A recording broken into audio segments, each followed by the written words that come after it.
Bien, la charla se llama Alquimia, Ciencia, Magia o Misterio. Y todo empezó con el fuego. Sí, todo empezó con el fuego. Os voy a pedir un ejercicio de imaginación y pensad un hombre de las cavernas que sale de su caverna y se encuentra frente a una hoguera que la ha provocado un método natural. Un medio natural, como puede ser un rayo, como puede ser una piedra de siles cayendo y soltando una chispa, como puede ser una piedra de cuarzo emitiendo un rayo, lo que queráis. Se encuentra ante una hoguera. Aquí pueden ocurrir dos cosas. Una, que salga corriendo despavorido ante el fenómeno. Y dos, que se acerque curioso a verla. Vamos a suponer que nos encontramos en el segundo caso. Que se acerca curioso a verla y entonces ve que aquello ilumina, que calienta. Es más, es probable que hasta se queme. Y curiosamente, si cae un alimento en sus brasas, el alimento resulta mejorado. Bien, yo voy a hacer una síntesis muy simple de una tribu primitiva. En una tribu primitiva voy a considerar dos tipos de personajes. Dos tipos, no quiere decir que haya más, que los hay. Pero dos son los fundamentales. Uno, los osados, valientes, y otro, los listos. Los primeros, lógicamente, más bien brutotes, son los que pueden alcanzar el rango de jefe. Los primeros pueden que estimen que esa hoguera es un peligro y que hay que acabar con ella. Los segundos estiman que aquello es muy interesante y es preferible conservarla y, a ser posible, reproducirla. Bien, pues en este clan, donde hemos diferenciado a dos tipos de individuos, el segundo, el listo, no tiene inconveniente en cederle protagonismo al primero, en absoluto, porque él, revestido como sacerdote, chamán, hechicero, curandero, brujo, o lo que queráis, es quien verdaderamente manda en la tribu. Y no le importa crearle objetos al valiente, al jefe, que le refuercen su ego. Recuerdo que leyendo las leyendas de Mesopotamia, cuando Gilgamesh y Enkidu realizaban los prodigios, Enkidu coge un garrote de Gilgamesh y se lo talla. Y desde entonces ese es su cetro. ¿Qué es un cetro? Un garrote bellamente tallado. Y un cayado exactamente igual. Pero nos estamos diversificando. Volvamos al fuego. Gracias al fuego se crea la cerámica. Ahora con la cerámica podemos trasladar líquidos a grandes distancias. Y, por supuesto, se crea la metalurgia. Y el fuego es la base de lo que vamos a hablar hoy, de la alquimia. Por eso todo este prolegómeno. Bien, hemos venido a hablar de la alquimia, pero siento desilusionaros. De aquí no vais a salir hechos unos expertos alquimistas por una razón, porque yo no lo soy. Yo voy a daros unos inicios sobre el arte de la alquimia, digamos el ABC, y maneras de comprender ese arte, esa ciencia, que durante tantos siglos estuvo con nosotros y sigue estando.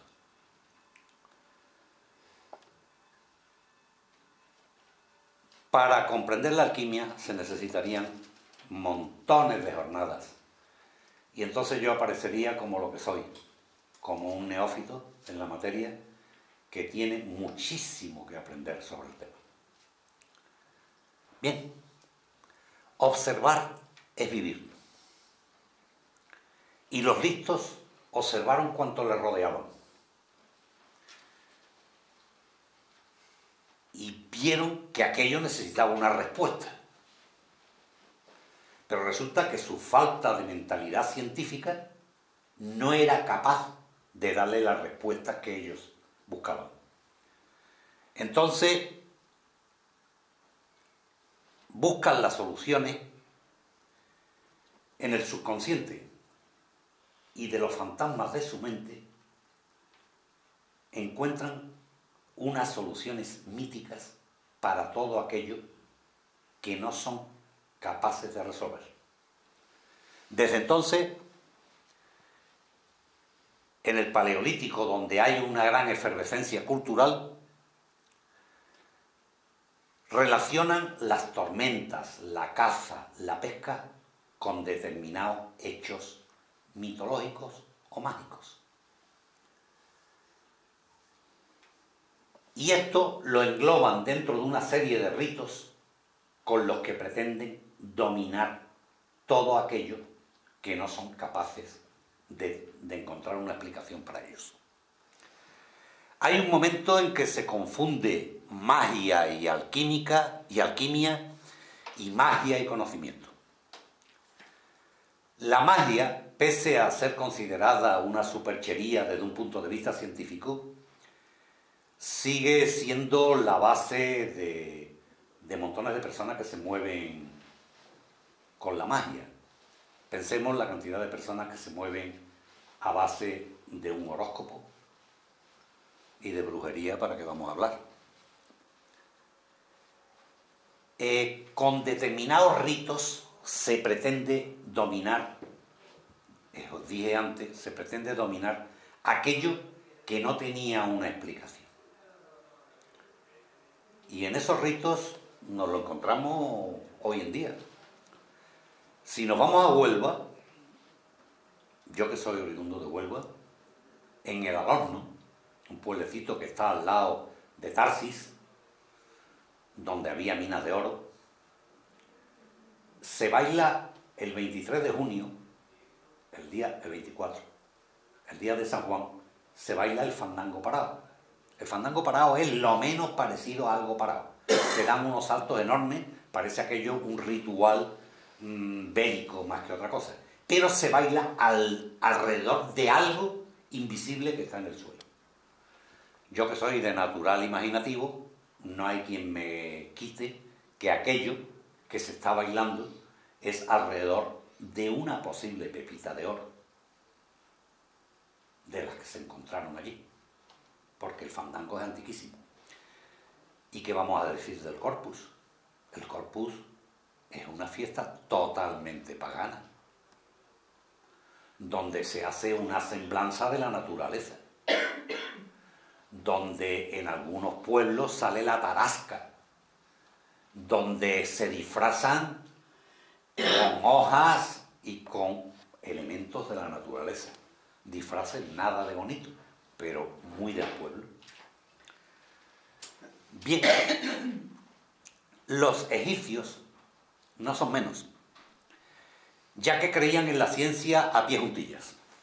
Y por eso ellos opinan que todo aquel que ha nacido el 27 del Paofi está condenado a morir por la picadura de una serpiente venenosa. Claro está, esto no se cumple siempre, pero los sacerdotes, que no son tontos, arguyen que ellos, con determinadas prácticas y amuletos, han logrado parar el efecto de la mordedura de la serpiente, pero que esa ocurrirá. No faltaba más. Recuerdo cuando estuvimos en Combombo, un templo dual que existe en las orillas del Nilo. Templo dual porque está dedicado por igual a Solbeck, el dios cocodrilo, y a Horus el Viejo. Y allí me encontré unos pozos que denominaban nilómetros. Esto tiene su explicación. Resulta que los sacerdotes le exigen a los agricultores un diezmo en función de la cosecha. Y si hay algo llorón en este mundo es un agricultor. El agricultor nunca tiene la cosecha adecuada. Entonces los sacerdotes han creado esos pozos que son ni más ni menos que unos vasos comunicantes con el Nilo. Entonces cuando el Nilo sube, el pozo sube.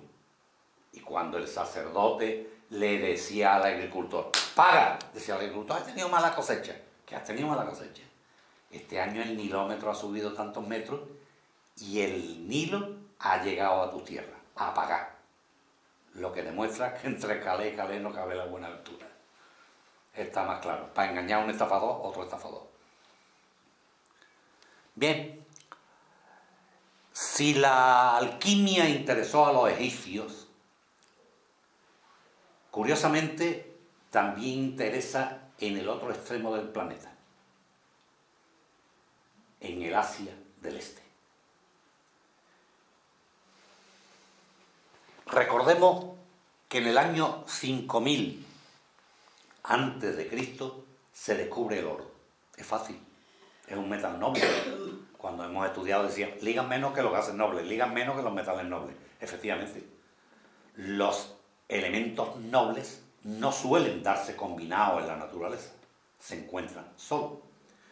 Y los chinos, cuando se descubre el oro, le crean una serie de propiedades. Y entre las propiedades que le crean la de sanar, la de inmortalidad y el movimiento en el espacio-tiempo. Caray. Fijaros, 5000 años antes de Cristo, que están hablando de la relación espacio-tiempo. No es ninguna tontería, ¿verdad? Bien.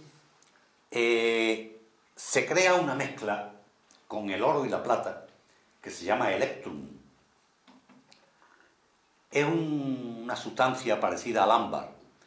Y Paracelso, que después hablaremos de él, decía que estaba compuesto por una parte de plata y 5 de oro, y que era la conjunción de todos los metales existentes. Y que cuando este electrum tenía una cantidad de propiedades enormes. Por ejemplo, si un vaso se fabricaba de electrum y alguien echaba un tóxico en ese vaso, el vaso reaccionaba y el tóxico se volvía inútil. De tal manera que se crearon sortijas que se colocaban en los dedos en forma de anillo de electrum y que curaban las enfermedades de las personas. Y curiosamente el electrum, cuando perdía sus propiedades, se deformaba. Bien.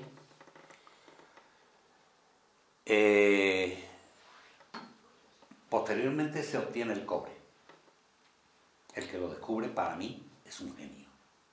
Muchísimo más que el descubrimiento del oro.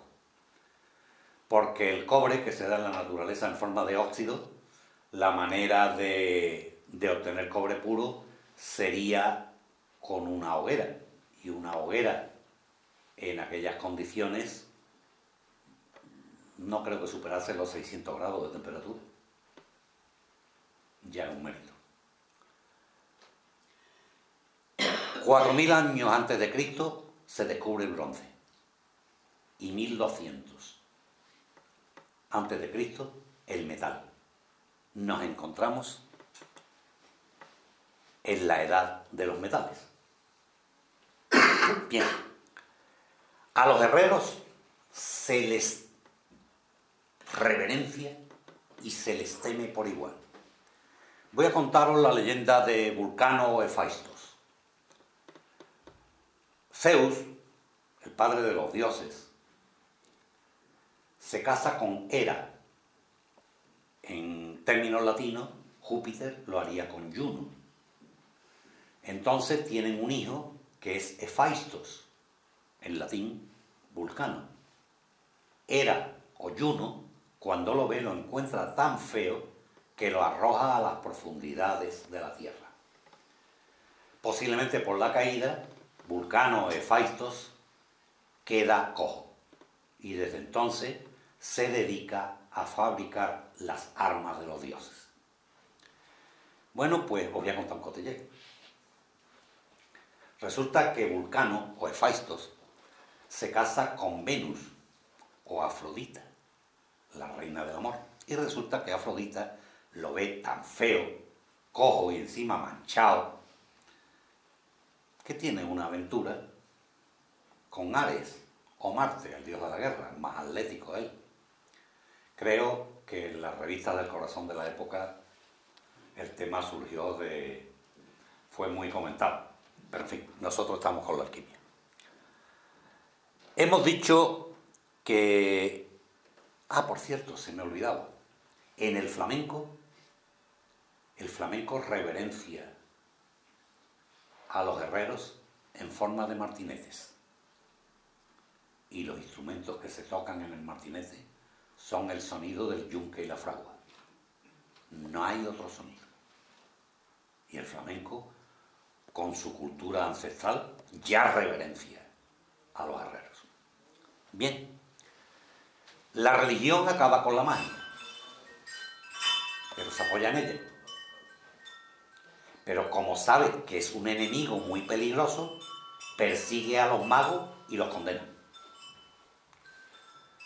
Bien, hemos dicho que vamos a hablar de alquimia.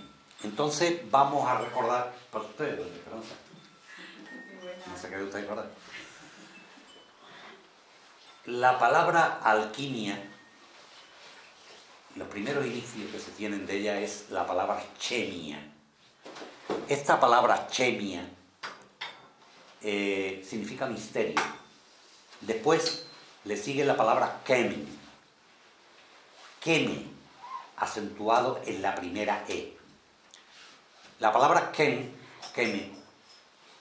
proviene de la tierra negra, o sea, la que se formaba, la tierra del humus, la tierra benefactora que se formaba en Egipto tras las crecidas del Nilo. Después deriva a la palabra alquem. Los árabes la convierten en alquimia y de ahí a la palabra alquimia estamos a 2 pasos. En verdad existe un principio permanente como origen de todo. Cuidado. Estamos hablando de una relación que une todo lo que hay arriba con lo que hay abajo. Estamos hablando de la segunda regla de la tabla esmeralda. Pero claro está, ¿qué es la tabla esmeralda? Se dice que la tabla esmeralda la escribió Hermes Trismegistos en una esmeralda, de ahí su nombre, que se cayó de la cabeza de Lucifer. Vamos a dejarlo ahí. Pero la tabla esmeralda existe y hay una serie de reglas que os voy a leer. Primera, yo no hablo de cosas ficticias, sino de aquello que es cierto y verdadero. Segunda, lo que está abajo es semejante a lo que está arriba, y lo que está arriba semejante a lo que está abajo, a fin de que se cumplan los milagros de una cosa. Tercero, y todas las cosas fueron creadas por la palabra de un ser. Cuarta, su padre es el sol, su madre la luna. El viento la lleva en sus entrañas y su nodriza es la tierra. Si os fijáis, esto tiene muchas connotaciones que, dicho así, pasan de largo, pero si las leemos y analizamos, pueden llegar a más conceptos. En ese libro se analiza paso a paso esta tabla esmeralda. es el padre de la perfección de todo lo que hay en el mundo. Separa la tierra del fuego, lo sutil de lo tosco.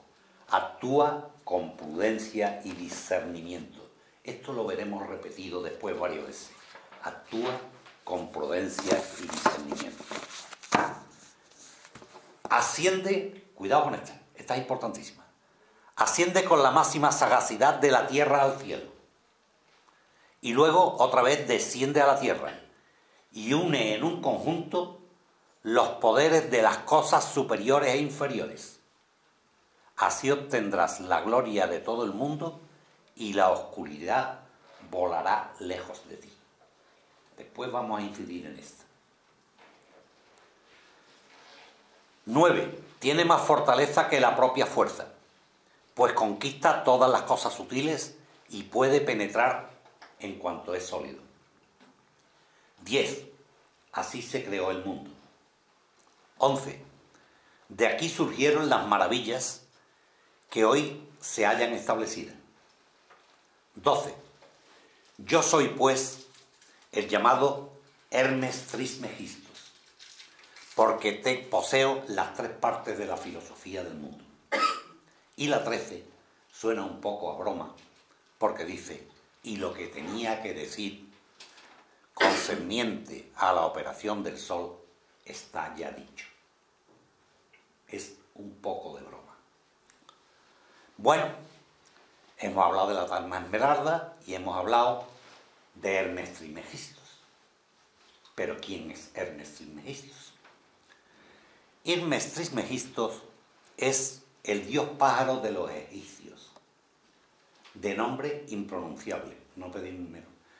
Pero los griegos lo asimilaron a Tot, que es lo mismo que Hermes y que es lo mismo que Mercurio, los padres de la alquimia.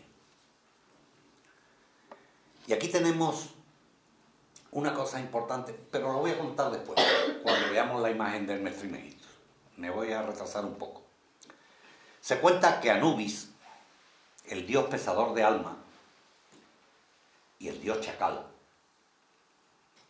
pesaba el alma de los muertos en presencia de Osiris, el dios de los muertos. Como notario actuaba Tot. Entonces se colocaba en la balanza, en un plato, el alma y en otro la pluma, como símbolo de la verdad y justicia. Si el pesaje no era correcto, un híbrido de león, hipopótamo y cocodrilo llamado Amit se comía el alma. Bien.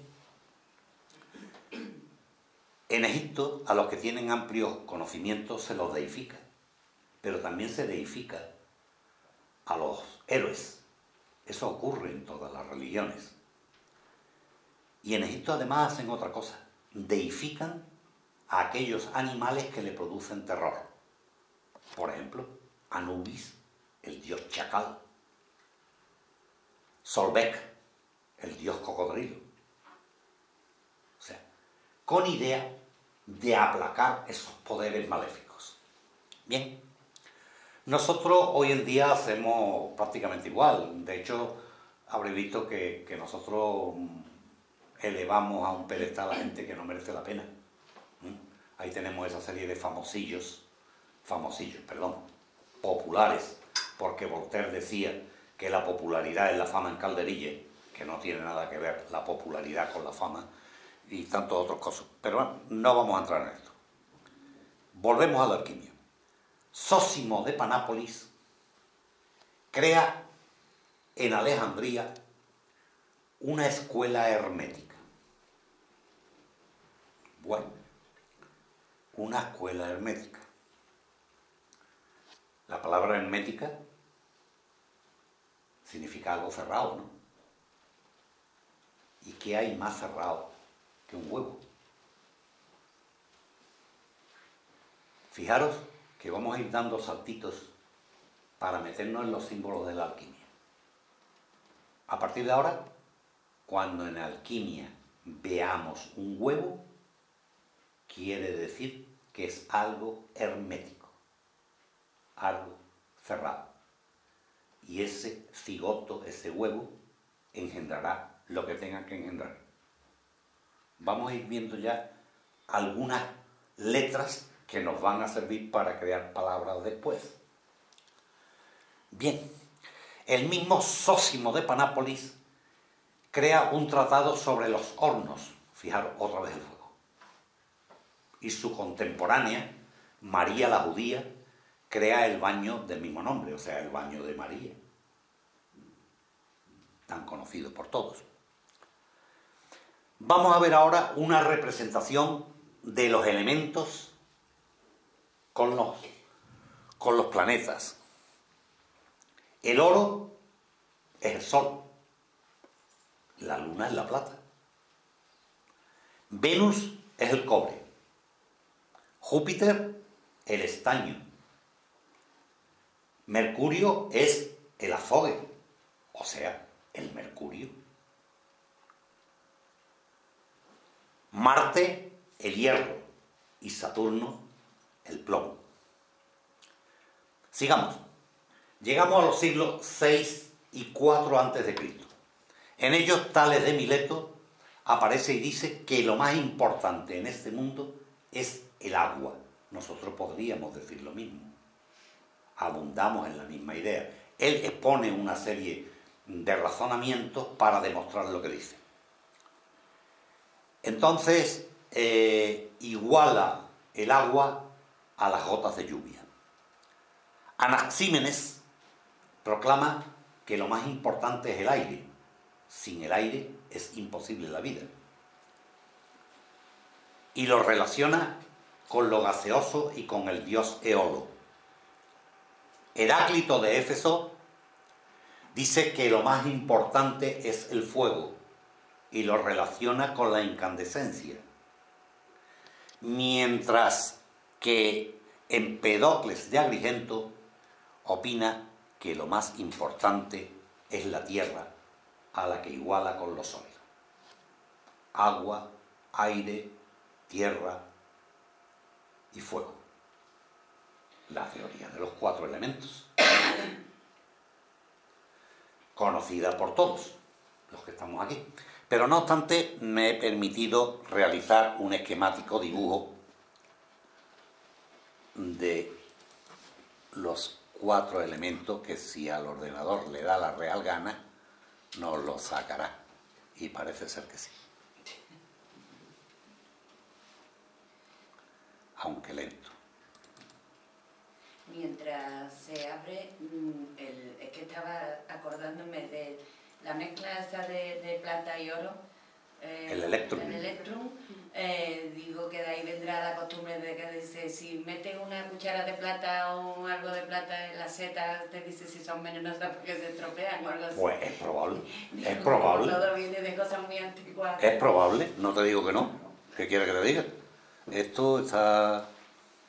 Y eso se ha abierto un momentito, pero me ha olvidado hablar. Por hablar te pasa eso. A mí no,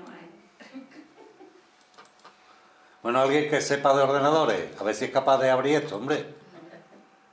Pues esto no le da la real gana de abrirse. Dale con la mano derecha, con el botón derecho y te das a abrir, ¿no te sale? Abrir, venga. Ahí le doy gana. Es que está ahí... Bueno. Pues esto está abriendo en Photoshop. Original. Original. Quita. Pero a ver, tengo que esperar a que sea ahora en Photoshop para quitarlo. Pues nos va a fastidiar esto, ¿eh? Como no se puede abrir. Por favor. No sé, Paco. ¿Qué? Sí. Venga, venga. Hombre. Ayuda a todo el mundo. Sí, es que... Lo mío, sabéis que no es la informática precisamente. No. Salte de Photoshop, como puedas.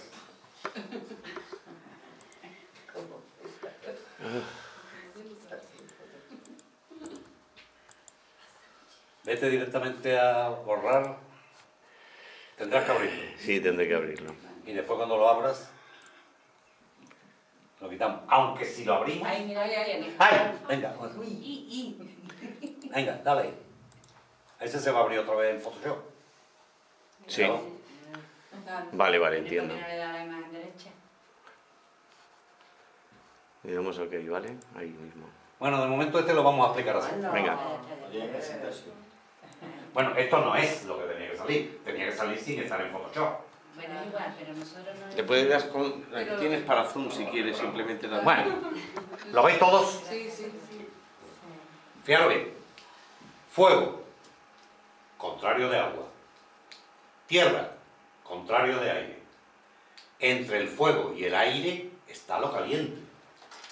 Entre el aire y el agua está lo húmedo. Entre el agua y la tierra está lo frío. Frío, opuesto a caliente. Seco, opuesto a húmedo. La teoría de los cuatro contrarios.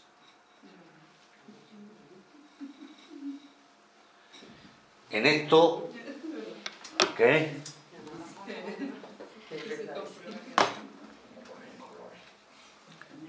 Bien.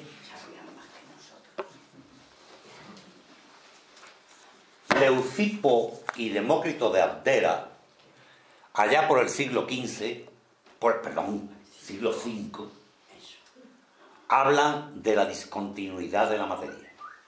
Y Epicuro posteriormente habla de la palabra átomo. ¿Qué? De la palabra átomo. Vamos a explicar un poco la palabra átomo. Epicuro da una explicación muy estúpida, pero muy clara. Dice, cojamos una sustancia, la que sea, y con un cincel y un martillo la dividimos en dos. Cogemos una mitad, despreciamos la otra. Y esa mitad, con el cincel y el martillo, la volvemos a dividir por dos. Y una de las mitades por dos. Y así sucesivamente. Hasta que el cincel y el martillo no son suficientes para partirla.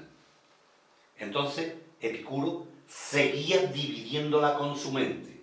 Y esta mitad la divido por dos, me quedo con una, y así sucesivamente, hasta que llega en su mente a una sustancia que ya no se puede dividir más.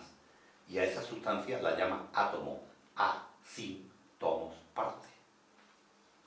Y esto nos ha acompañado hasta hace muy pocos años, como la sustancia indivisible. Después se ha demostrado que no. Pero fijaros bien, estamos en el siglo V antes de Cristo. Y nos creemos importantes. En el siglo II, toda esta información llega a Roma. Pero los romanos estaban muy preocupados por sus conquistas y sus construcciones y no le echan cuenta de estos conocimientos que estiman más cercanos al espíritu. Y entonces pasan de ellos. Nadie ha podido precisar con exactitud el nacimiento y el origen de la alquimia. Los primeros documentos que tenemos son babilónicos.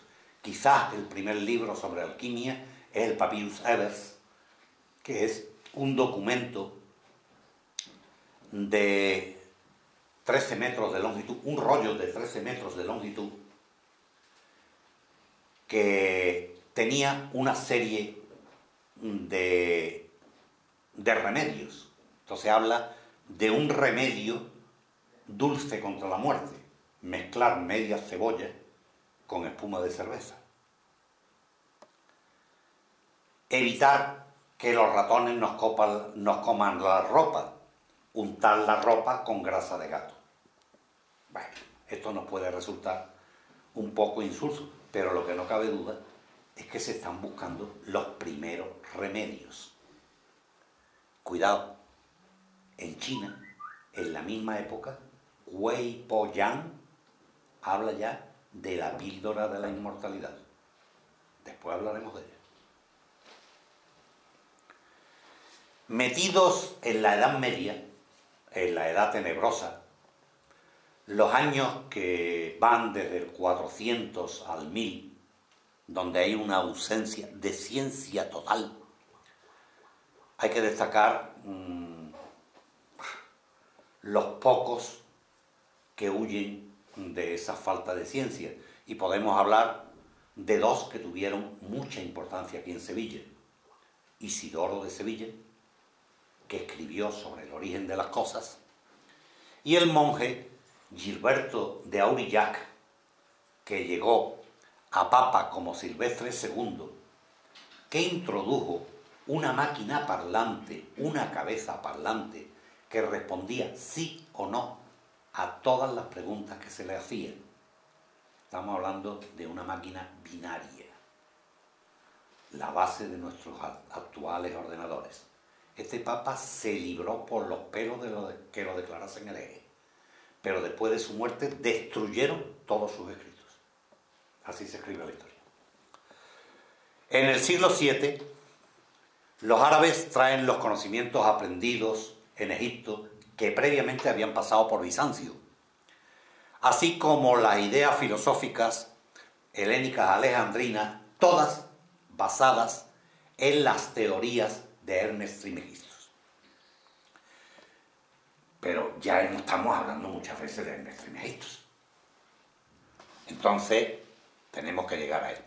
Vamos a ver quién es este buen señor.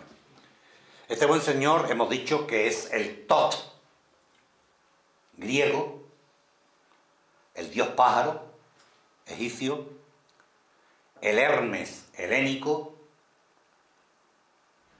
y los celtas lo igualan al dios Lug.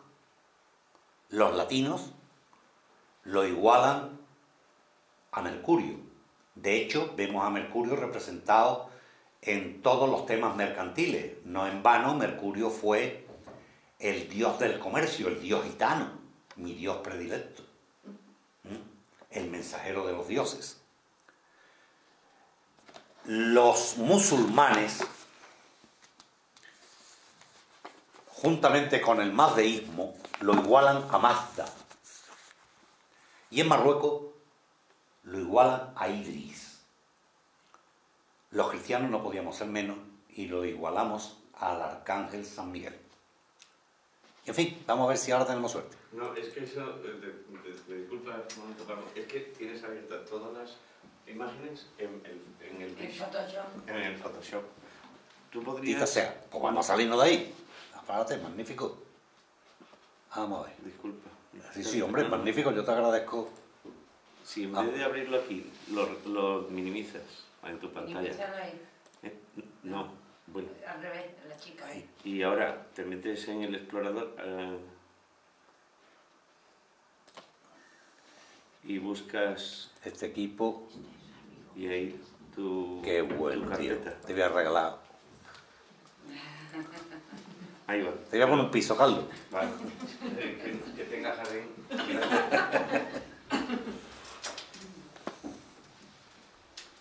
Ya lo negociaremos. Ahí tenemos la imagen de Hermes Trismegistos. Hermes Trismegistos, vemos que en la parte superior aparece un jeroglífico donde aparecen, no sé, ha quedado aquí un poco tapado, unos ibis, dios pájaro, de donde proviene. Fijaros que es una figura netamente egipcia, pero hay una serie de curiosidades. La mitra que lleva no se parece a la de los faraones. La de los faraones es recta y hace una concavidad, porque el faraón era faraón del Alto y el Bajo Egipto. Este va coronado con un sombrero troncocónico, porque él era el rey del Alto, Bajo y Medio Egipto. De todo. En su mano izquierda, lleva un cayado. Y ese cayado lleva enroscada una serpiente, el símbolo que podéis ver en cualquier farmacia. La serpiente echando en una copa su veneno o lo que queráis, la serpiente uróbola, tan conocida en alquimia. Fijaros que va rematada por la cabeza de un ave rapaz, probablemente un halcón. Y curiosamente, esta imagen de Hermes Trismegistos nos la vamos a encontrar muchas veces representada en lugar de con esta cabeza humana, con la cabeza de un ave rapaz. Y entonces no es Hermes Trismegistus, es Thoth, el dios de la medicina. Curiosamente, el ave rapaz lleva el disco solar del dios Ra en su cabeza. ¿Veis un disquito aquí, redondo? El disco solar de Ra. En la mano izquierda, en la mano derecha, perdón, lleva la cruz de Atón, pero anatema. Eso en Egipto no se puede decir. No, tú dices, la cruz de Atón. Aquí cruces ninguna. La llave de la vida. Bueno, pues la llave de la vida es ustedes. Pero eso es la cruz de Atón. Vamos a dejarnos de historia. El personaje va vestido con un faldellín típico de la cultura egipcia. Lleva un cíngulo y curiosamente del cíngulo parte una especie de rabo.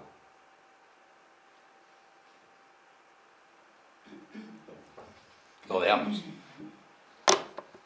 ¿De acuerdo?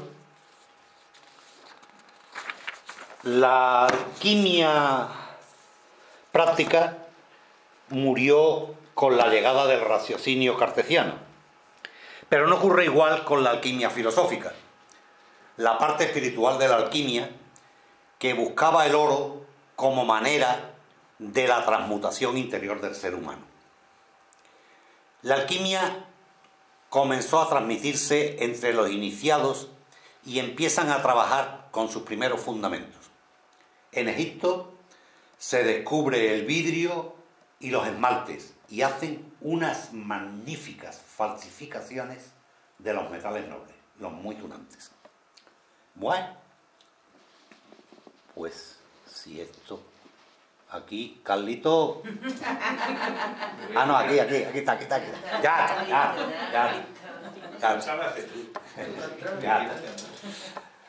Aquí tenemos una imagen de 2500 años antes de Cristo, que es el lavado, fusión y pesaje del oro en Egipto.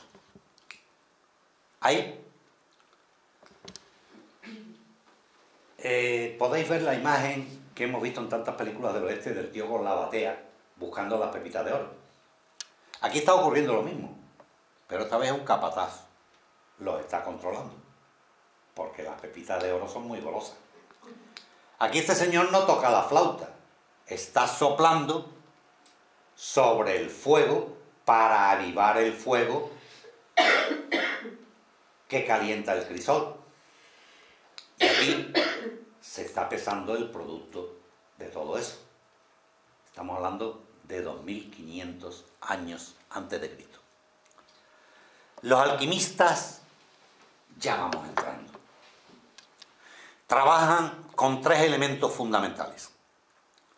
El mercurio, al que le dan las características de metal y volatilidad. El azufre, la combustibilidad. Y a la sal, la solubilidad. Mercurio, azufre y sal. Repito, mercurio, azufre y sal. Lo iremos viendo a lo largo de todo esto, que procuro empezar a correr ya. El razonamiento alquímico fue inicialmente, esencialmente deductivo y basado en dos conceptos a priori. El primero, la unidad de la materia. Y el segundo, la existencia de un agente poderoso de transmutación. La piedra filosofal. O sea, un gran catalizador. ¿Pero qué es un catalizador? Un catalizador, la química lo define como una sustancia que interviene en las reacciones químicas sin formar parte de ella, acelerando o retardando la misma. Si lo acelera, recibe el nombre de catalizador, y si lo retrasa, recibe el nombre de veneno químico. Los catalizadores son importantísimos. Empiezo a correr porque voy viendo que hay mucho que hablar. Os puedo decir, por ejemplo, la importancia que tienen los catalizadores en química.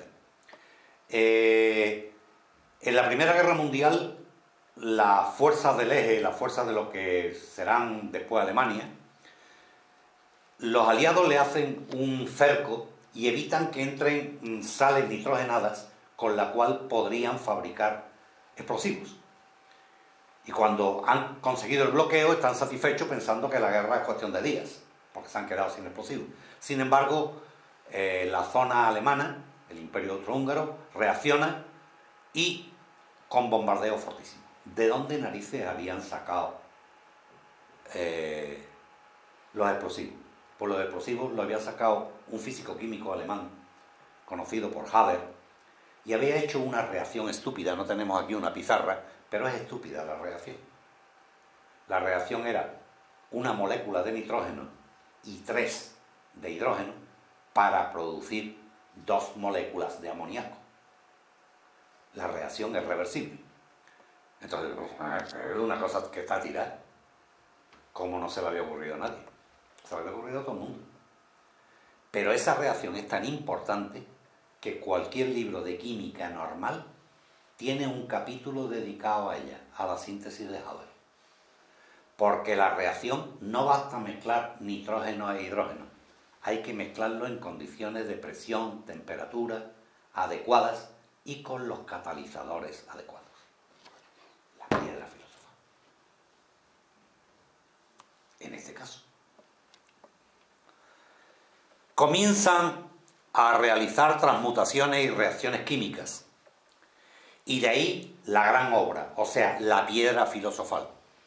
Y su primo hermano, el elixir de la larga vida.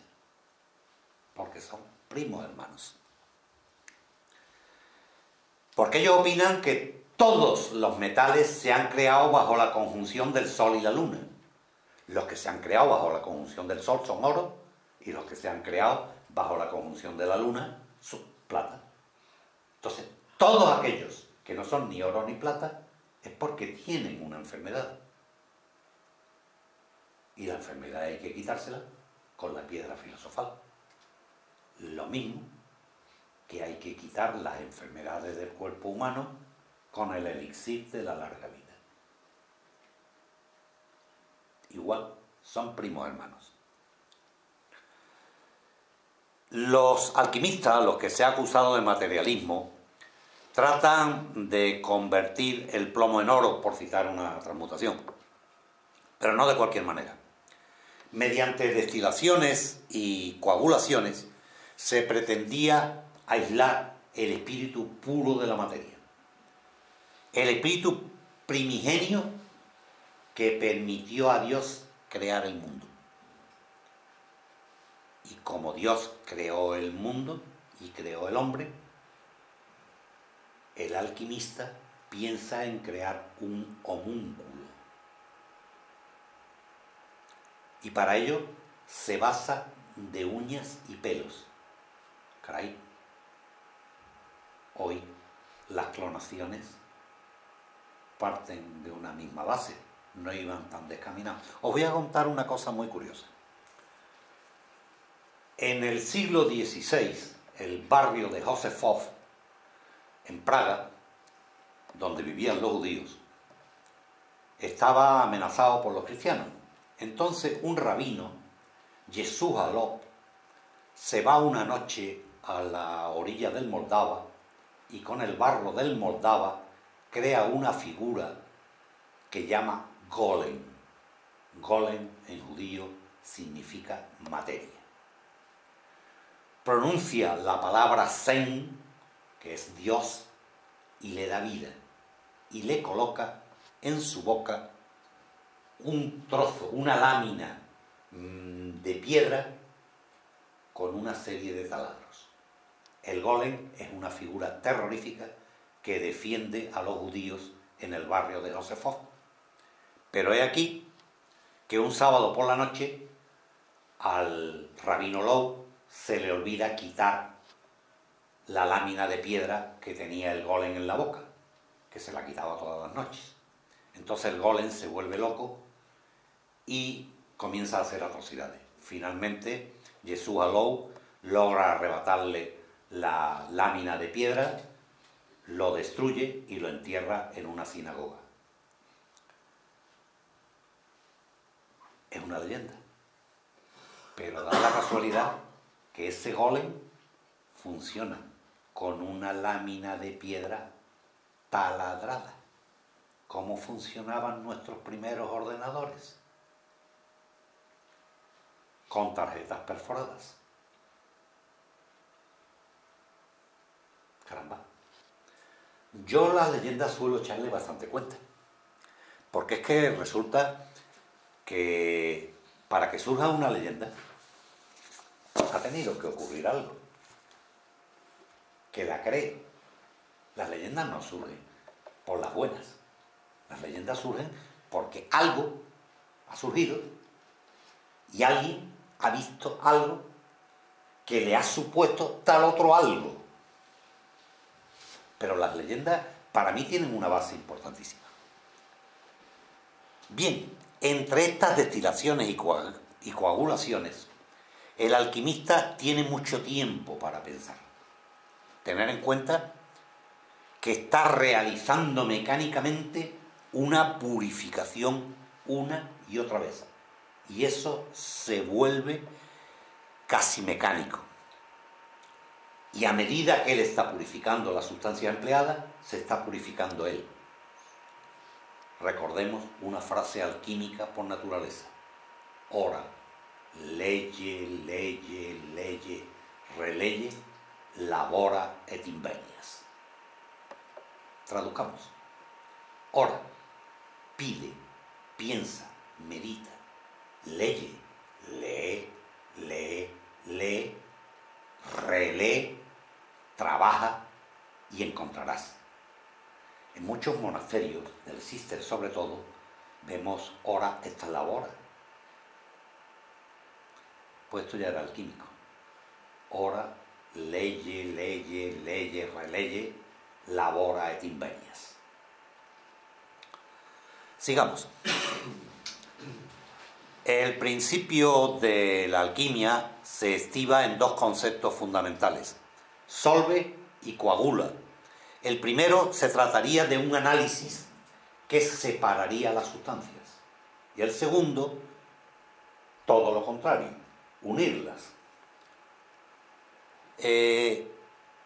Yo os voy a contar una historia que me pasó con un personaje que me daba clase de música, alemán, llevaba tropecientos años en Sevilla, hablaba fatal y decía: como muy bien dice el refranero español, Dios aprieta pero no afloja. Bueno, pues este hombre le diagnosticaron en Alemania un cáncer de hueso y sarcoma, un cáncer de hueso. Él dice que tenía que dormir con 7 u 8 libros debajo del brazo, del tamaño que tenía el brazo, en fin. Y entonces un médico alemán le dio: mire, para esto no tenemos solución. Pero en Ghana hay un hechicero que está aplicando con éxito una medicina natural. Entonces este hombre, que era un poco aventurero, aparte de un magnífico jazzista, a mí me daba clases y las clases tenían que durar 1 hora, pero yo le ponía una botella de coñac 3 carabelos. Y mientras la botella estaba allí, que daba una gota de coñac, había clase. Los dedos verlos por el teclado del piano eran una delicia. Bueno, pues este hombre se va a Ghana, trae unas bayas que son parásitas, crean una simbiosis, no son parásitas, crean una simbiosis con la planta, donde él las va colocando. En todas las retamas, él vivía cerca de Bellavista, en todas las retamas que había por la carretera antigua de Bellavista la va colocando. Entonces el tío, pesadísimo, se va a la Facultad de Biológica y para introducirse le explica a los biólogos que como no hay nadie que cuide las plantas en verano, él se compromete a regarlas. Y ahí empieza su trampa. En todas las plantas de biológica va colocando las bayas. Entonces las bayas se comportan de una manera muy original. Sale una rama exactamente igual que el original. Pero si cortas la rama parásita, no, porque no lo es. Se muere la planta original. O sea que es una simbiosis. Entonces, como el tío es pesadísimo, y teniendo en cuenta que oncología está al lado, pide que le traigan un cultivo de células cancerosas. Lo trata con sus bayas. A todo esto, él se curó del cáncer que tenía. O sea, cuando yo lo conocí, sus manos, que no eran precisamente finas, eran un ballet verlo manejarse sobre el teclado. Las células cancerosas se mueren y entonces viene contándome un día que ha venido un laboratorio suizo y le ha comprado las bayas. Y dice, se han equivocado. ¿Por qué, Olaf? Porque se han equivocado. Lo primero que han hecho es sintetizar mis bayas. Y ahora en el laboratorio la están reproduciendo. Pero la baya no cura por sí sola por los elementos que posee, sino por el conjunto. Y el conjunto ellos no lo tienen la baya. De esto vamos a hablar después otra vez, de otra manera. Bien, aquí vamos a ir un poquito más despacio, aunque sigo corriendo.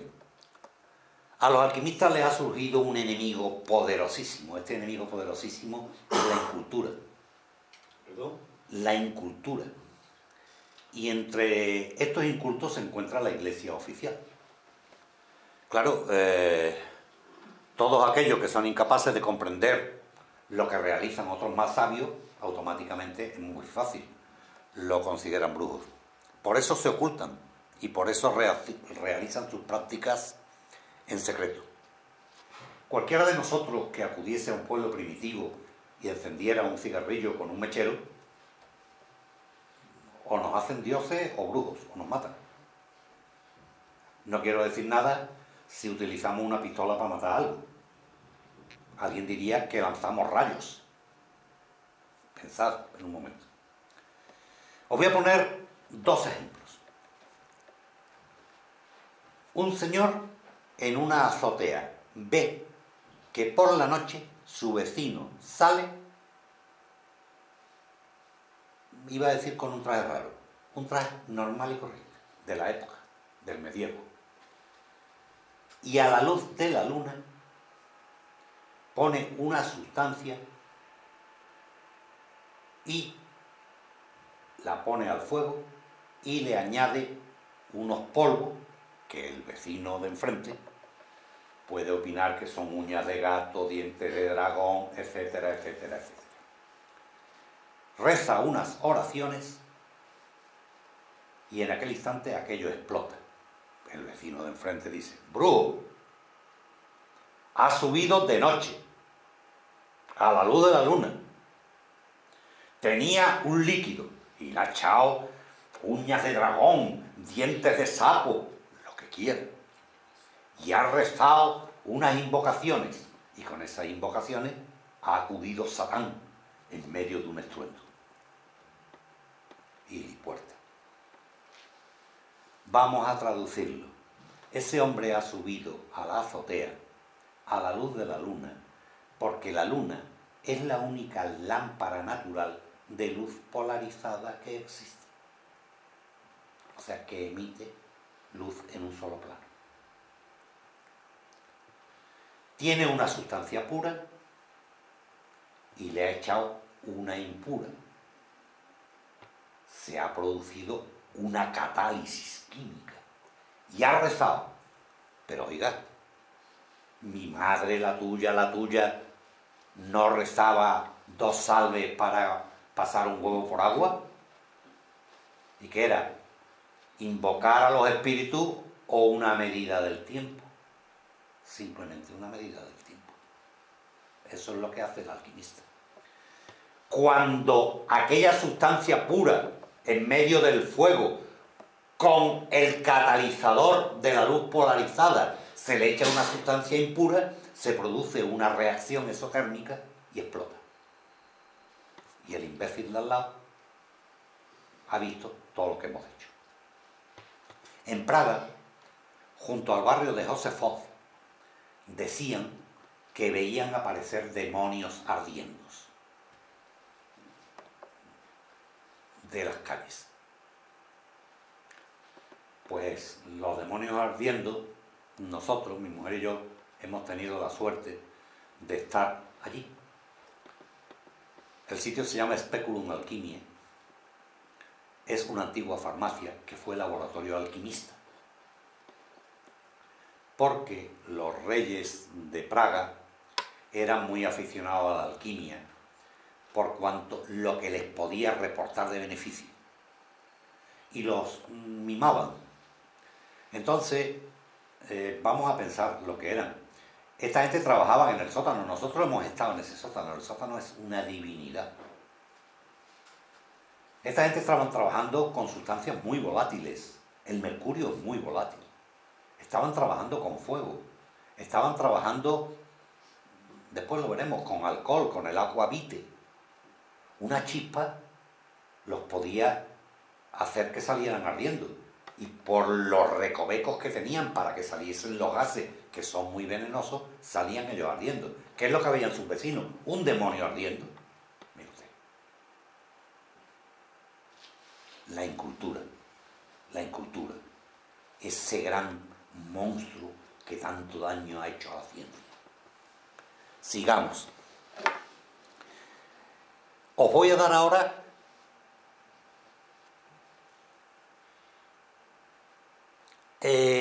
una serie de elementos para que cuando veáis algo sepáis interpretarlo. Vamos a ver.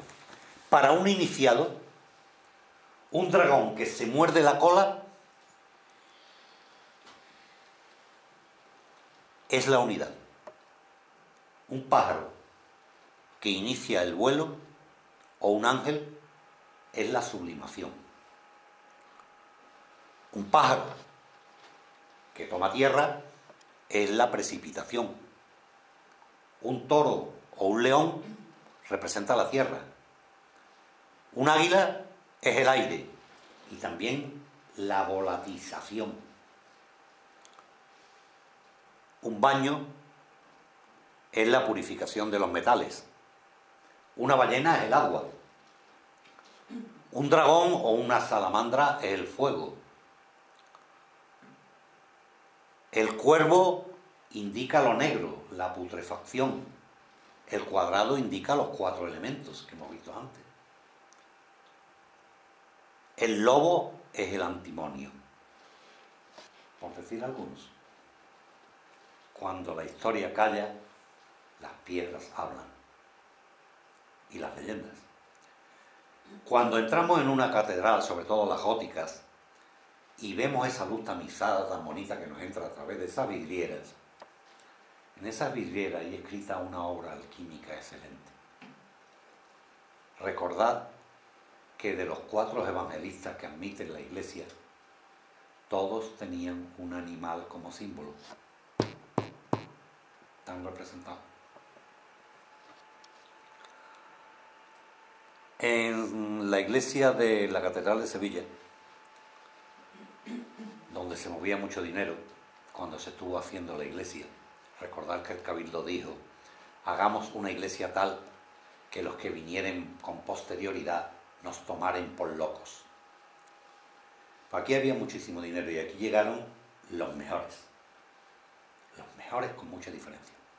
Aquí llegó Lorenzo Mercadante de Bretaña, que según un estudioso del esoterismo de la catedral, Juan Sánchez Gallego, que os recomiendo, si alguna vez tenéis ocasión, que leáis sus obras porque son interesantísimas, opina que no era su nombre, que yo lo dudo, pero era una opinión de este hombre y la respeto. Opina que tomó el nombre de Lorenzo porque llegó el día de San Lorenzo a Sevilla, el día que hacía más calor. Tomó el nombre de Mercadante porque vino andando, y de Bretaña porque efectivamente venía de Bretaña. Lo cierto es que Lorenzo Mercadante de Bretaña hace el túmulo del cardenal Cervantes, que lo tenemos cerca de la capilla de la Antigua. El cardenal Cervantes era un alquimista. Nos encontramos otro símbolo alquímico muy importante, nos encontramos muchísimos. Por ejemplo, la portada del Nacimiento es una obra de alquimia.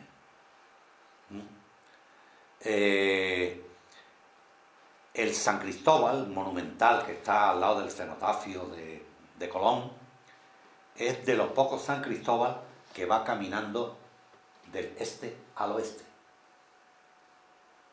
del nacimiento del sol hasta el ocaso. Y el niño que lleva en su hombro va haciendo este símbolo, el símbolo de la liebre, símbolo que vemos a casi todos los niños representados en la Catedral de Sevilla, el símbolo de la liebre, el símbolo de la inteligencia, alquímico puro. Vamos a verlo. Sigamos. ¿Por qué en las vidrieras? ¿Por qué escriben en las vidrieras? Porque resulta que los alquimistas son vidrieros. Los alquimistas son pintores, son matemáticos, son astrónomos, son médicos. Voy a citar a dos ejemplos de la licenciatura por Montpellier en el siglo XIII. Uno de ellos, San Alberto Magno, que llega después a ser patrón de los químicos, como veremos después. Y el otro, Roger Bacon. También hay que hablar de Arnaldo de Vilanova, que tuvo mucho que ver con Córdoba, un médico que empleaba unos conceptos bastante heterodoxos y que fue perseguido por la Inquisición, con lo cual lograba alargar la vida. Yo creo que lo que lograba eran unas medicinas buenas, simplemente. Y podemos citar a Basilio Valentín y, como no, a Irineo Filateles, del cual hablaremos después. Ahora vamos a dar un salto de varios siglos y vamos a hablar del Liber Mutus.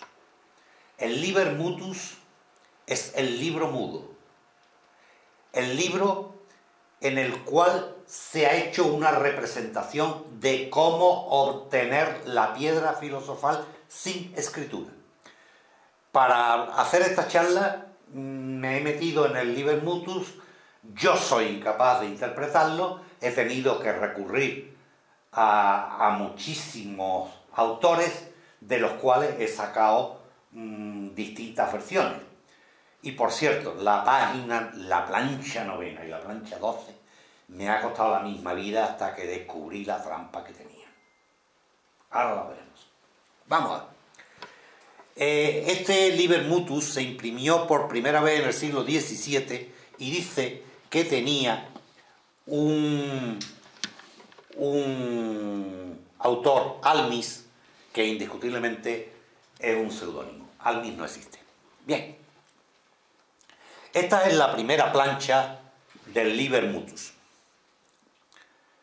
El sujeto principal de esta plancha está dormido, está profundamente dormido. Lo veréis ahí. Está dormido en el sueño de Jacob. Recordad cuando Jacob duerme y dice esa frase: este lugar es terrible. Bien. En verdad, desde otro punto de vista, este personaje dormido es nuestro mineral elegido. Está sumido en una modorra muy cercana a la muerte y debe sufrir un choque violento de ondas producido por el agudo sonido de los instrumentos de metal. Pasemos a la segunda plancha. Esta segunda plancha, hay quien opina que no está en su lugar, y Michel Meyer es uno de ellos, y debían precederla varias de las siguientes. Bueno, no vacila en mostrarnos la copulación del Sol y la Luna,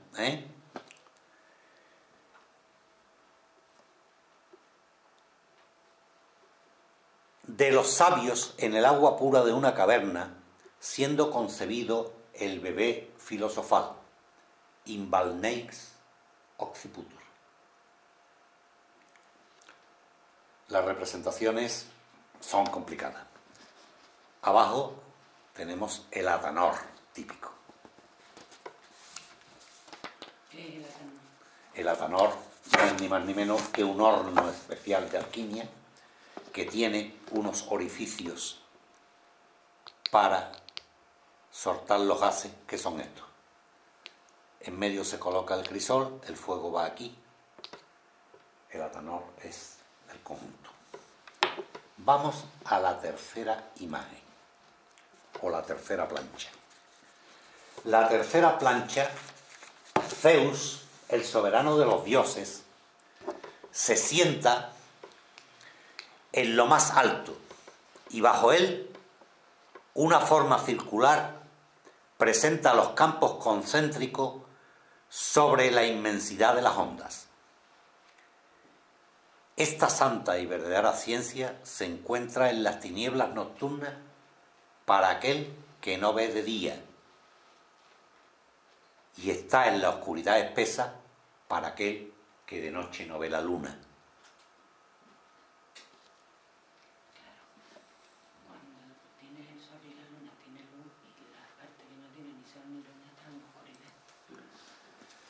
Pasamos a la cuarta estampa. Esta es muy importante. Desvela uno de los más grandes arcanos de la obra física, el influjo cósmico en abanico inmenso de franjas rectas alternativamente rayadas y salpicadas que cae desde el centro del cielo,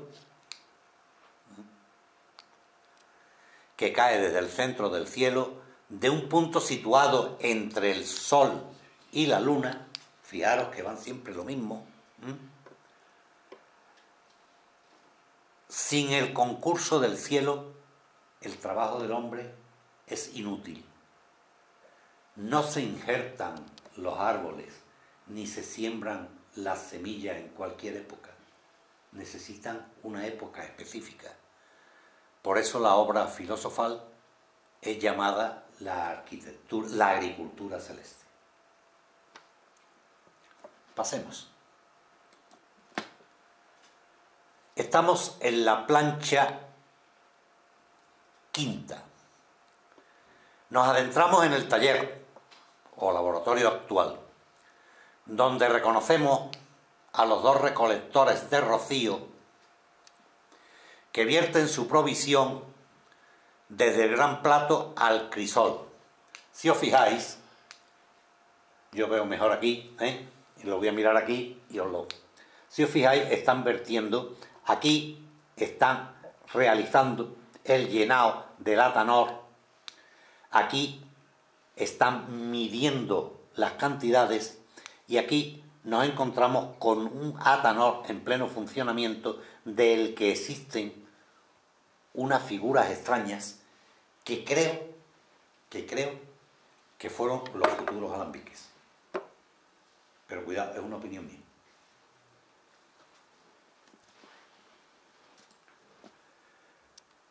La plancha 6 es una continuación de la quinta. Magofón observa que las operaciones son realizadas por un hombre y una mujer, simbolizando las dos naturalezas.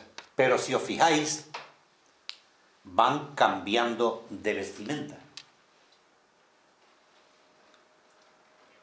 Y es posible que hasta sean distintos. La interpretación yo no sé darla.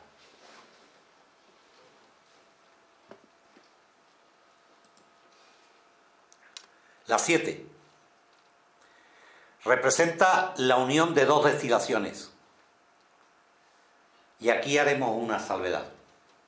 El sentido oculto de destilar consiste en hacer caer muy poca agua sobre la tierra en dos tiempos consecutivos y hacer que la tierra, hasta entonces estéril, se impregne, se ablande, se abone, sustente el germen y se vuelva fecunda. La agricultura celeste.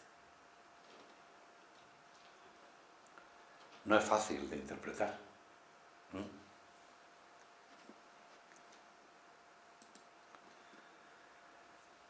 La octava plancha nos recuerda mucho a la tercera. Hay quien dice que debería seguirla inmediatamente. Ella reúne la alegoría perfecta del Mercurio, en el que dos ángeles lo presentan en forma gloriosa. A la izquierda y a la derecha, 10 pájaros portan en sus picos el signo del tártaro y del amoníaco. Para eso hace falta ser muy fino. ¿Eso es un huevo, lo que se ve ahí en el centro? Sí, sí, sí. Es un huevo. Después hablaremos de él. Fijaros que nos recuerda a la cuarta. Hay quien opina que tendría que precederla, o tal vez no. Tened en cuenta que todas estas planchas tienen trampa. Y yo he caído en una. El precioso líquido, sí, el precioso líquido, esta es la novena. Esto es sometido a la acción del fluido universal en grandes platos circulares, rodeado por el carnero y el toro como representantes del mercurio y el azufre. Y por si fuera poco, el dios Mercurio o Hermes hace su aparición. Bueno, pues esta plancha me ha dado dolores de cabeza. Y ahora veréis por qué.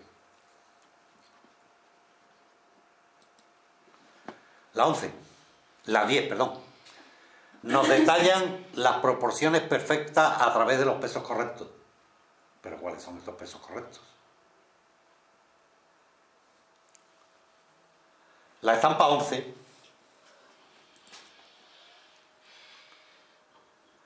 presenta al Mercurio o Hermes en su huevo transparente, Carlos, levantándose sobre la tierra de su nacimiento. El Atanor está presente en todos.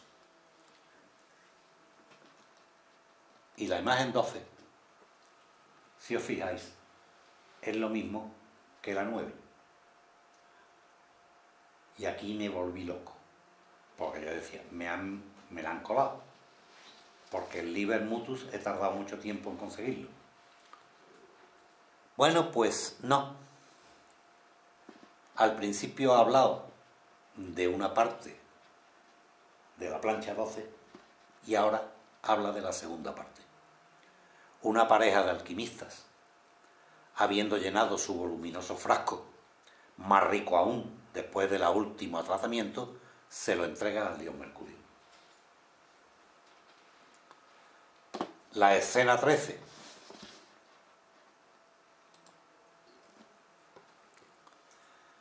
Hay 6 planchas. El hombre vierte simultáneamente sobre cada uno de los platillos de la balanza una sustancia. En una mano lleva un asterisco y en otro el sol. Es imposible verlo.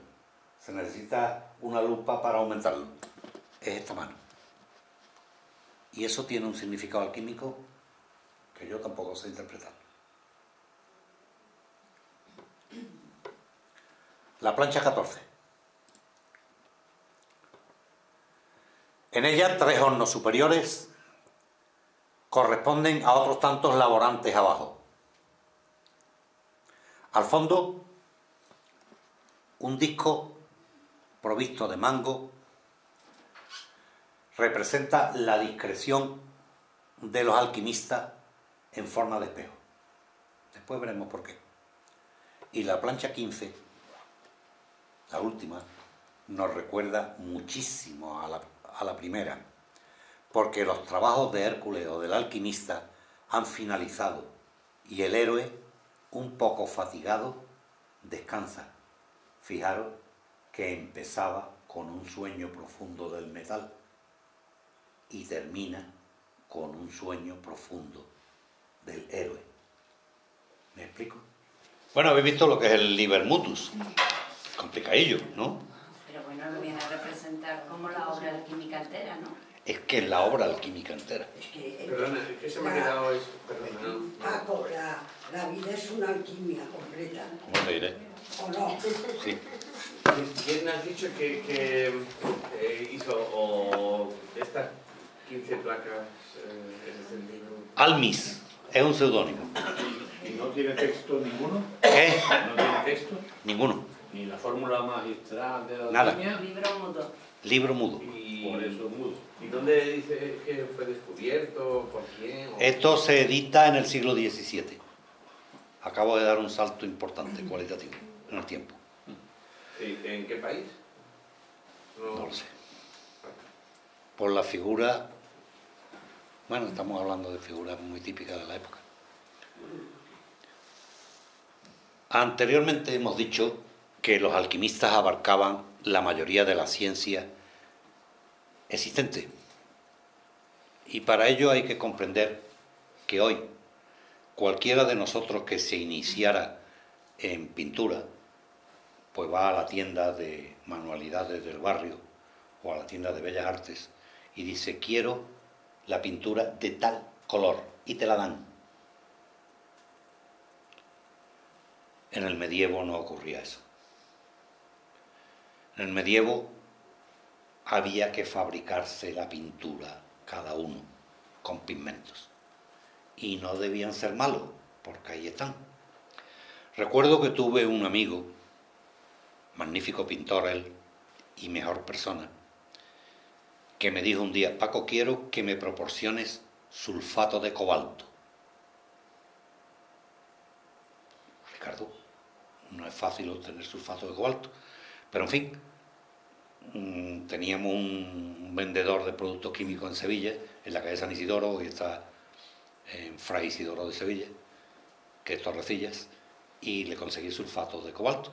Y claro, como soy un curioso, le pregunté a Ricardo, ¿por qué? Dice, es que esto mezclado con yema de huevo produce el color azul que tenían los cuadros del medievo y aguantan. Entonces, lo que quiero decir es que los alquimistas tenían que conocer de todas las ciencias. He dicho antes que eran pintores, que eran vidrieros, y cuando los vidrieros se quemaban, cosa muy normal, tenían que aprender a curarse. Por eso también tocaron la medicina. Como esto podía citar numerosos ejemplos. Comienzan a manifestarse de una manera muy especial. Sevilla ha tenido una importancia enorme en la alquimia, importantísima. No podéis haceros una idea. No penséis que es cosa solo de Centro Europa, no. Sevilla ha sido poderosísima en alquimia. Heber o Yabir Ibn Hayyan, que vivió y murió aquí en Sevilla, dijo, dadme 6 leprosos y los curaré. ¿Os imagináis la iglesia oficial rajándose las vestiduras, las camisas de terbilor o de nylon o lo que fuera? ¡Anatema! ¿Qué quería decir Heber? Darme 6 metales impuros y los convertiré en oro y plata. Dadme 6 leprosos. Los alquimistas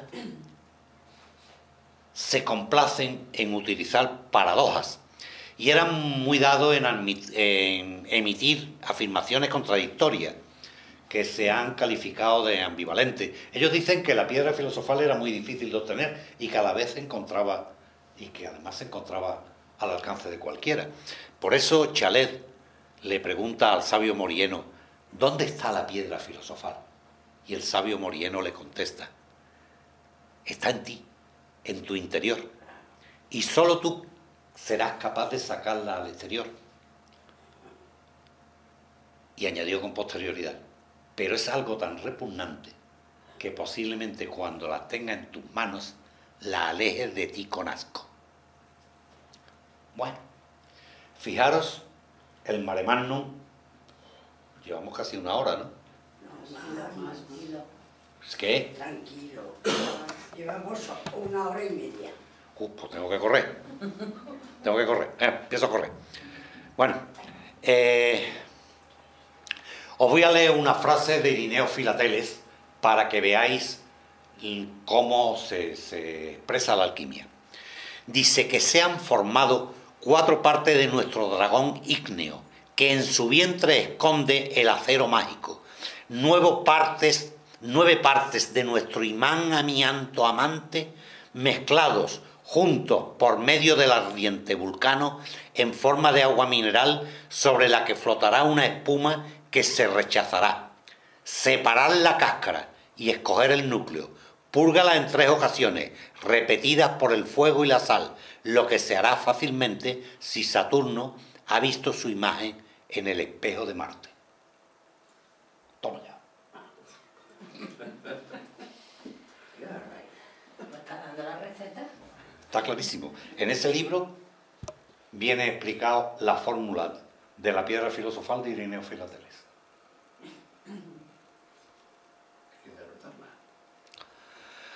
Después aparece Avicena, que es alquimista, o sea, Avicenna, alquimista, filósofo, astrónomo, matemático, médico, Averroes en Córdoba. Y hasta la cruzada el árabe es el idioma culto y Córdoba el foco de su cultura. Los árabes descubren la sal amoníaco, el aceite de vitriolo, lo que es el ácido sulfúrico, el agua fuerte o el ácido nítrico, el agua regia y el espíritu del vino, el aqua vite. Bien. O alcohol. Al que le dan un nombre equivocado.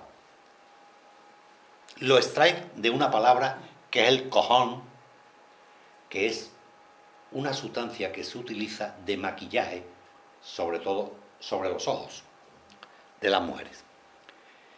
Pero estaban cometiendo un error. El alcohol no tiene nada que ver con el cojón, porque el cojón proviene a su vez, aunque suene muy mal, aunque suene muy mal, pero evidentemente es su nombre.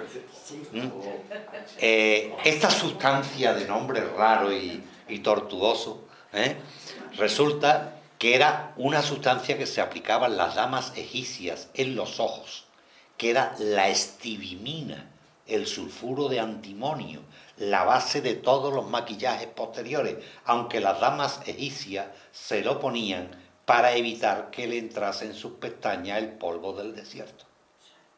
Claro, que se sigue usando, ¿eh? Claro. Estos mismos árabes descubren, bueno, no lo descubren, amplían la destilación. Y lo hacen observando lo que hay en la naturaleza. En la naturaleza está el agua, que por efecto del vapor se evapora. ¿Os acordáis la octava frase, la octava explicación de la tabla esmeralda? Ahora vamos. El agua se evapora, llega a capas superiores, se enfría y cae nuevamente en forma de agua. Lo que baja sube, lo que sube baja. También. Pero fijaros que además ellos hacen lo mismo. Ellos utilizan una sustancia que la calientan con un crisol. Esa sustancia se evapora y llega al alambique. Para nosotros, más fácil. Un vulgar refrigerante. Un vulgar refrigerante que está compuesto de 2 partes. Si hubiésemos tenido una pizarra, os lo pinto. Es un tubo envuelto en otro tubo. Por el tubo de en medio pasan los gases. Por el tubo de fuera entra agua. Por debajo no se comunican los tubos, están separados. Pero va enfriando los gases. Y al enfriarlos, los gases se condensan. Es una imitación de la naturaleza, lo que se hace en el alambique. Bueno, pues todo este rollo sirve para llegar a que los árabes popularizan la destilación, pero el Corán prohíbe que se beban bebidas alcohólicas. Allá ellos. Pero nuestros monjes, en el interior de sus monasterios, practican con las bebidas. Una forma de alquimia. Lora a los monjes. ¿Qué queréis que os diga? Y os voy a decir algo que yo pienso que no tiene espíritu científico ninguno, ni histórico, pero si hubiesen seguido con esa labor salutífera, probablemente no se hubiese dado la Inquisición. Hubiesen estado todos mucho más contentos. Pensemos que el Dom Periñón surge en los monasterios. ¿Y qué vamos a decir de San Patricio, que inventó el whisky? Ya hemos hablado de San Alberto Magno, el doctor universal, el Aristóteles de la Edad Media, que los químicos lo toman como patrón, y este niega que los vapores de cobre sobre arsénico produzcan plata. Y aquí empiezan ya a ver una ciencia más experimental. Más experimental. Roger Bacon populariza la pólvora. Es un gran óptico. Y dice, los principios naturales de las minas son argenbite, mercurio, y sulfuro, azufre. Todos los metales y minerales están engendrados por estos dos. Debo deciros, sin embargo, que la naturaleza se orienta siempre hacia la perfección del oro, aunque existan circunstancias que los alteren, según la pureza o impureza de los dos principios enunciados, que se engendrarán metales puros o impuros. Vuelve a incidir en el comienzo. Todos los metales se han creado bajo la conjunción del Sol y la Luna. Arnaldo de Villanova, que ya hemos hablado también de él, abunda la misma idea. Mora en la naturaleza una determinada materia pura que, descubierta y llevada por el arte a la perfección, convierte en su propio ser a todos los cuerpos impuros que toca. ¿De qué estamos hablando? De un catalizador. Ese libro es el homenaje a un profesor que yo tuve de química, que con 20 y poquísimos años tenía la carrera de química y farmacia y era catedrático. Este hombre era un alquimista importante. Hicimos mucha amistad por... Bueno, otra historia. Hicimos muchísima amistad y me llevó a hacer prácticas con él. Y él me decía, paquete, quítate de en medio porque en el siguiente paso esto se escogorcia. Y efectivamente, en el siguiente paso, en el mejor de los casos, el matraz se rompía, en el peor de los casos, explotaba. Y me daba una explicación, la misma que Olaf Meyer. Estamos trabajando con sustancias puras, y cuando hablamos de sustancias puras, hablamos del 90 y tantos % de pureza. Y ahí hemos perdido el catalizador que llevaban las sustancias que utilizaban en el medievo, que no eran capaces de purificar tanto como nosotros. Y por eso se nos fastidian las reacciones. Recordad lo que decía el alemán. No cura la síntesis de la valla, cura la valla con todo su conjunto, que es lo mismo que decía Dose. Muchos alquimistas, vamos a hablar ahora de los exotéricos en lugar de los esotéricos. Los alquimistas son esotéricos.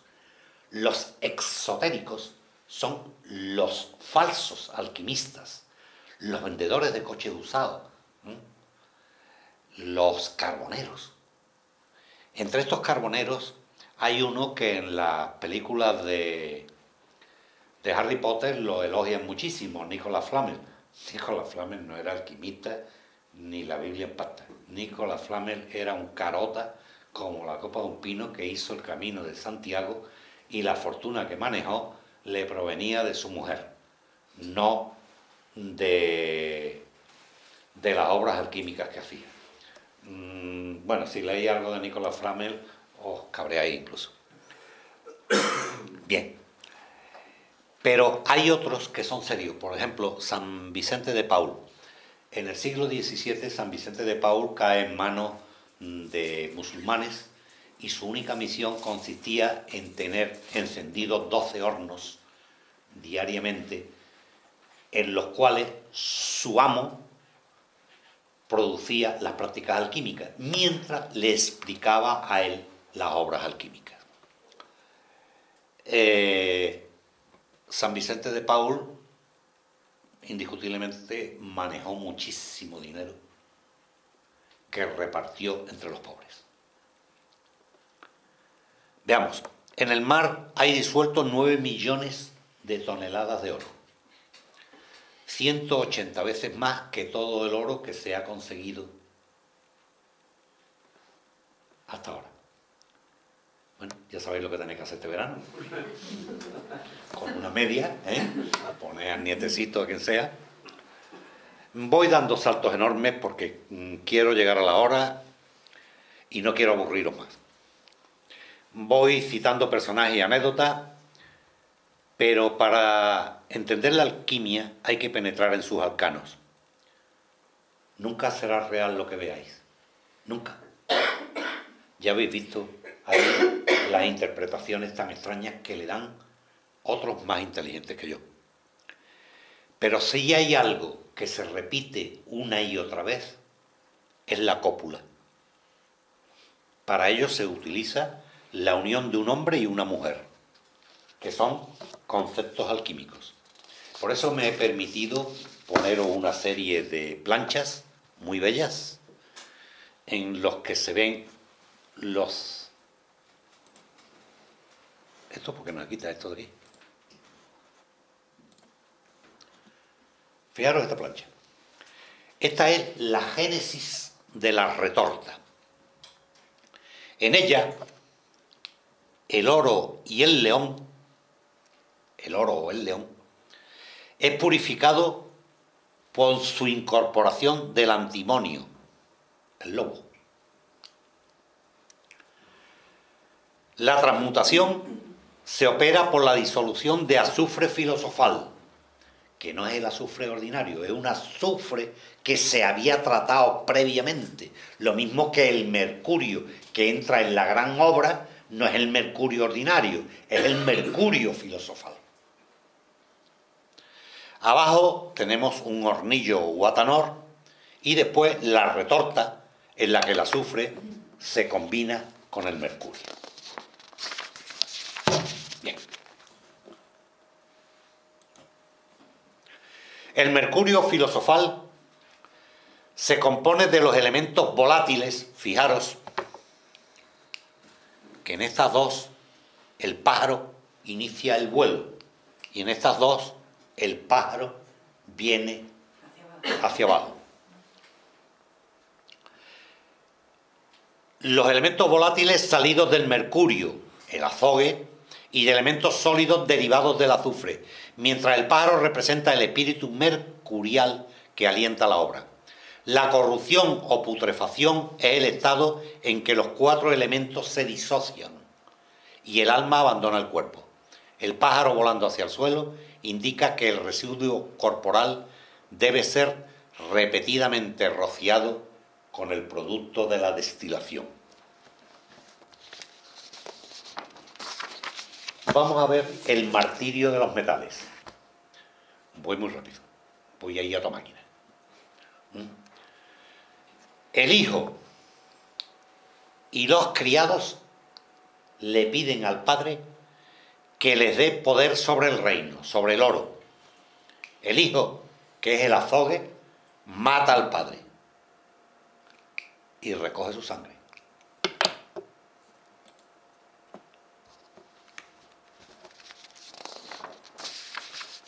Se prepara una fosa en la que el padre y el hijo caen por un proceso de arte.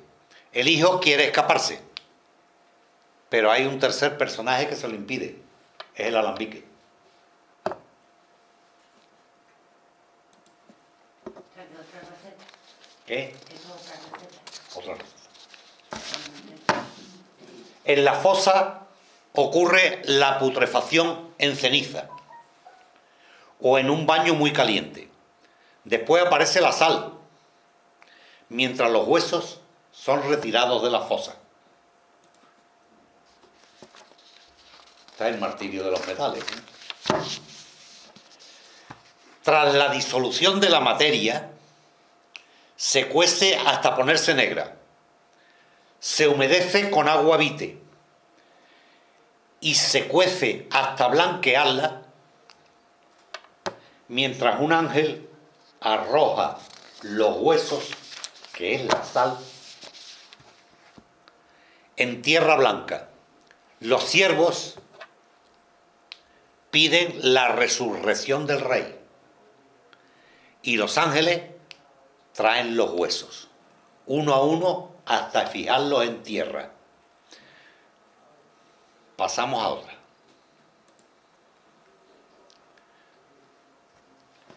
El rey resucita y el hijo ha tomado la misma esencia que el padre. Y ahora padre e hijo conceden a los siervos el poder sobre el reino. Fijaros que esta vez los siervos van coronados.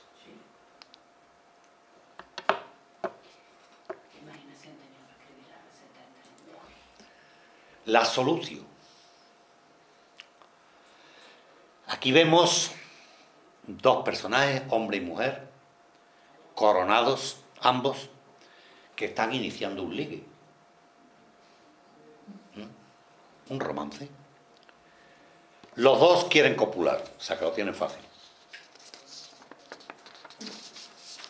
Y quieren copular para engendrar un hijo, un rey que tendrá cabeza roja, ojos negros y pies blancos. Ese rey es la maestría. Y como es lógico, después del romance viene la cópula.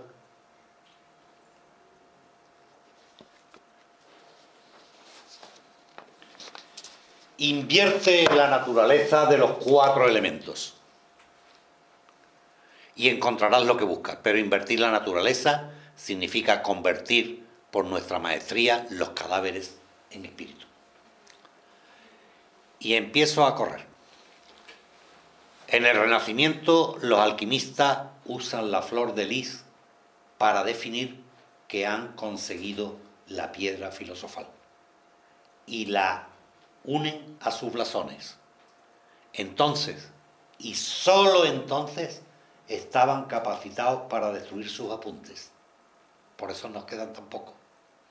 Porque cuando el alquimista lograba la piedra filosofal, ponía su flor de lis en su blasón y destruía sus apuntes. Bueno, ya con el Renacimiento empiezan personajes tan importantes como Lutero, Colón, Magallanes, Gerardus Mercatus. La alquimia, aunque atrincherada en apariencia, también sufrió los embates del Renacimiento. Por eso aparece un señor que es Felipe Teofastro Aureolus Bombast von Hohenheim. Conocido por Paracelso. Porque imagináis la novia para llamarlo. Ese Paracelso se lo puso su nombre, que quería decir más que Celso. El Paracelso abandona la piedra filosofal y se decanta hacia composición de remedios contra las enfermedades. Estamos hablando de la iatroquímica, o sea, la primera industria farmacéutica.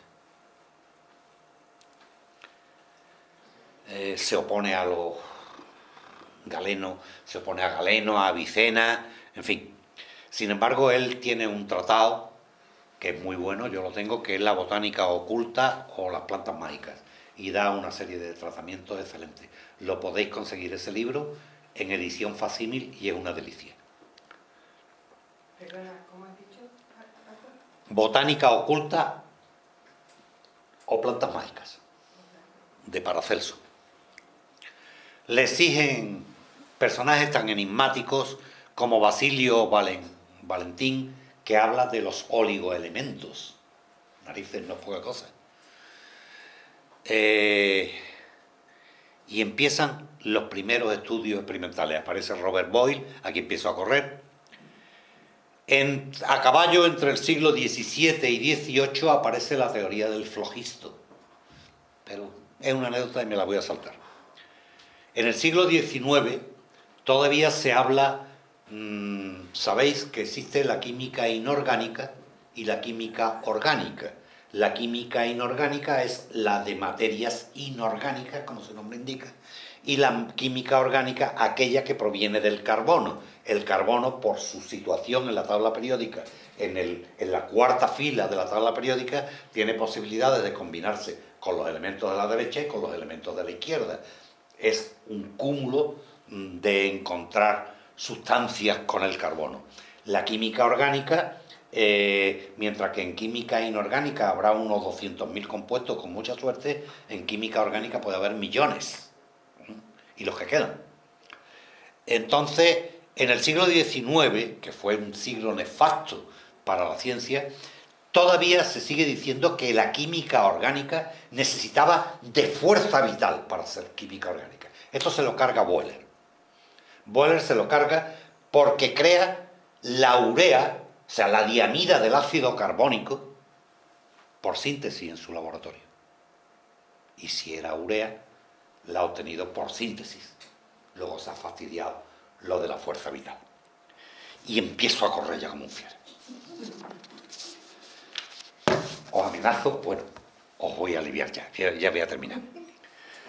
Os he creado un mare magnum que no sé si habréis aclarado, si os he aburrido, pero lo que es cierto es que la alquimia puede compararse con la mística en cuanto que tiene de camino que permite al hombre llegar al conocimiento de su naturaleza inmortal. Vamos a ver. Voy a resumir todo lo dicho.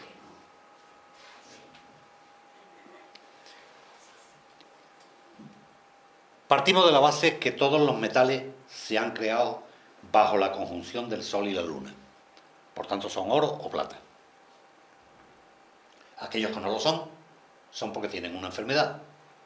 La enfermedad la cura la piedra filosofal. ¿Cuál es la enfermedad de los humanos? La vejez. ¿Qué lo cura? El elixir de la larga vida. Si habéis leído El retorno de los brujos de Louis Powell y Javerhier es alquimista. Louis Powell es escritor, pero Javerhier es alquimista. Y crea una teoría muy curiosa sobre la manera de conseguir la piedra filosofal. Sabéis que el hidrógeno tiene 3 isótopos. Un isótopo es el elemento que tiene el mismo número atómico pero de distinto peso. El hidrógeno tiene protio, deuterio y tritio. El agua ordinaria sería protio. El agua pesada sería de deuterio. Bueno, pues Javerhier opina que si quitamos toda el agua pesada de nuestros alimentos, no envejecemos. Lo que nos hace envejecer es el deuterio contenido en el agua pesada. Probablemente una fortuna como la de Bill Gates no se podría costear 2 almuerzos, quitándole el agua pesada.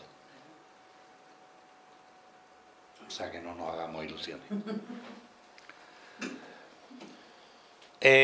Hablaban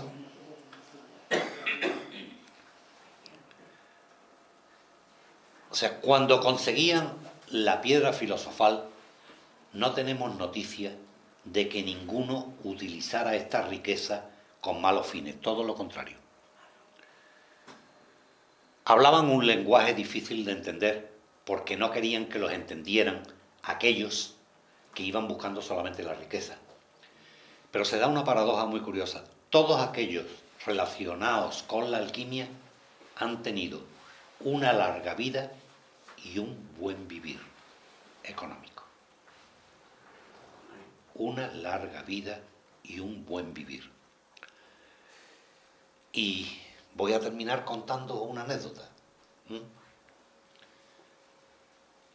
Un farmacéutico inglés se va a vivir al Nuevo Mundo, América, en el siglo XVII. Y, perdón, antes que se me olvide, hablando del elixir de la larga vida, en Sevilla aparece un personaje que es Fulcanelli, el autor de Moradas Filosofales y El misterio de las catedrales, obras muy complejas y arduas. que, a decir de los que lo conocieron, podía pasar de la centena de años y posiblemente de las 2 centenas. Este hombre vivió en mi barrio y creó la Sociedad de los Hermanos de Heliópolis. Vivió en Sevilla. Sigamos. Estaba diciendo que este farmacéutico se muda al Nuevo Mundo, se llama Starkey, y un día estaba diciendo qué difícil es la vida en este Nuevo Mundo, y acababa de quitar el cartel que ponía que se alquilaba una habitación. La habitación la había alquilado un tal John Smith, evidentemente un nombre ficticio. John Smith era un hombre de apariencia normal, lo único que destacaba en él eran unos ojos muy vivaces, y entonces Mr. Starkey se olvidó de su inquilino porque no le creaba problemas en absoluto. Hasta que un día John Smith le pidió que le dejase trabajar en el pequeño laboratorio de su farmacia. Entonces Mr. Starkey accedió, pero después le entró una duda y le dijo a su hijo George: mira, hijo, métete en el laboratorio e investiga lo que hace nuestro inquilino. Entonces el hijo cuenta que John Smith llegó con una bolsa muy pesada, aunque no muy voluminosa. De ella extrajo una sustancia que parecía un plomo. En un crisol puso un fuego muy vivo y echó esas sustancias que traía, esos metales que parecían plomo. De una cajita extrajo unos polvos que mezcló con cera, unos polvos rojos que mezcló con cera, y lo echó a la fusión que estaba haciendo. Cuando la fusión se realizó, pasó unos 15 minutos aproximadamente, cogió el crisol y lo volcó sobre unas bandejas que tenía preparadas. Entonces el hijo, George, vio con asombro que aquello no tenía aspecto de plomo, que aquello parecía oro fundido, parecía con el color amarillo verdoso del oro fundido. Entonces John Smith se volvió y le dijo: George, ya que has estado escondido tanto tiempo viendo lo que hago, ven aquí y lo observa por tus propios ojos. Entonces George bajó un poco avergonzado, llamó al padre, le contó lo que había pasado y le dijo: John Smith, toma, parte de lo que he obtenido te lo regalo. Pero no trates, no te voy a explicar lo que he hecho. Lo que he hecho solamente lo comprenderás cuando llegue el momento. Y si yo te lo explico, no lo entenderás. Entonces, Mr. Starkey entendió lo que le quería decir y le preguntó: ¿cuál es, al menos quiero saber, cuál es vuestro verdadero nombre? Le dijo: mi nombre es Irineo Filateles, inglés de nacimiento y ciudadano del mundo. Y con esto